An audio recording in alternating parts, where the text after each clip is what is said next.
নমস্কার বন্ধুরা, অবশেষে বিরাট বড় সুখবর আলু চাষি ভাইদের জন্য। দীর্ঘ প্রতীক্ষার অবসানের পর এবার রাজ্য সরকার সমাধান করতে চলেছে। সূত্রের খবর অনুযায়ী খুলতে চলেছে বর্ডার। আর এই খবর প্রকাশিত হওয়ার পর থেকেই আলুর বাজারে কিন্তু দামের পার্থক্য লক্ষ্য করা যাচ্ছে। বিশেষজ্ঞরা জানিয়েছেন, যখনই রাজ্য সরকার বর্ডার খোলার ঘোষণা করবেন সেই দিনই কিন্তু বস্তা প্রতি আলুর দাম 100 টাকা থেকে 200 টাকা পর্যন্ত বেড়ে যাবে। আগামী 2-3 দিনের মধ্যেই চরম সিদ্ধান্ত কিন্তু জানাতে চলেছে রাজ্য সরকার। এর ফলে বর্তমানে কিন্তু নতুন আলুর দাম বস্তা প্রতি কিছুটা হলেও বাড়তে চলেছে। তো দর্শক বন্ধুরা, আমরা এখন দেখে নেব আজকের দিনে উত্তরবঙ্গ থেকে শুরু করে দক্ষিণবঙ্গের বাজারে বাজারে নতুন আলুর দাম কত টাকা রয়েছে এবং ভবিষ্যতে অর্থাৎ 2025 সালের আলুর বাজার ঠিক কিরকম হতে পারে। তো এই সমস্ত বিষয়বস্তুকে কেন্দ্র করে যে গুরুত্বপূর্ণ তথ্যগুলি চলে এসেছে, তো তাই কিন্তু আমি আজকে আপনাদেরকে জানিয়ে দেব এই ভিডিওটির মাধ্যমে। তাই বিস্তারিতভাবে জানতে হলে অবশ্যই ভিডিওটিকে শেষ পর্যন্ত দেখবেন এবং আমাদের এই ইউটিউব চ্যানেলটিকে সাবস্ক্রাইব করে পাশে থাকবেন, যাতে পরবর্তী এই রকমই আলুর খবরগুলি আপনারা যেন প্রতিদিনই সবারই প্রথমে পেয়ে যেতে পারেন। তাহলে চলুন বন্ধুরা, ভিডিওটিকে শুরু করা যাক।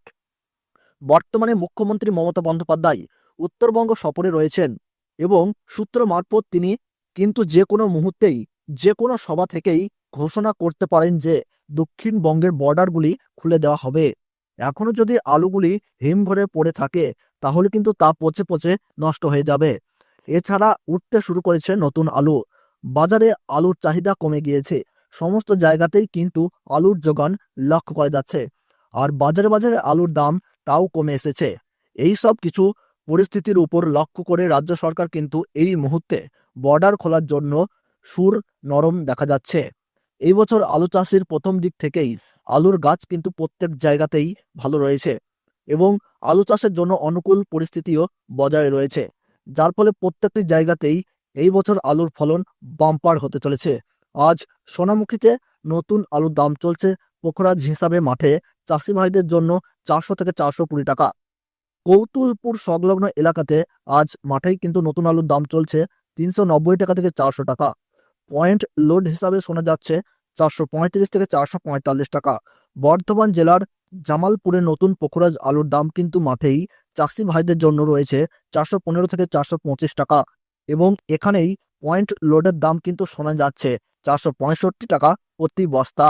মুর্শিদাবাদ জেলার ডাকবাংলোতে আজ নতুন আলুর দাম কিন্তু বস্তা প্রতি দেখা যাচ্ছে 380 টাকা থেকে 390 টাকা। ঝাড়গ্রাম জেলার বিনপুরে আজ নতুন পোখরাজ আলুর দাম কিন্তু রয়েছে 350 টাকা থেকে 375 টাকা। আর মশাদ গ্রামে পোখরাজ আলুর দাম বস্তা প্রতি 400 টাকা থেকে 420 টাকা এবং নদিয়ায় আলুর দাম বস্তা প্রতি লক্ষ্য করা যাচ্ছে 410 টাকা থেকে 430 টাকা।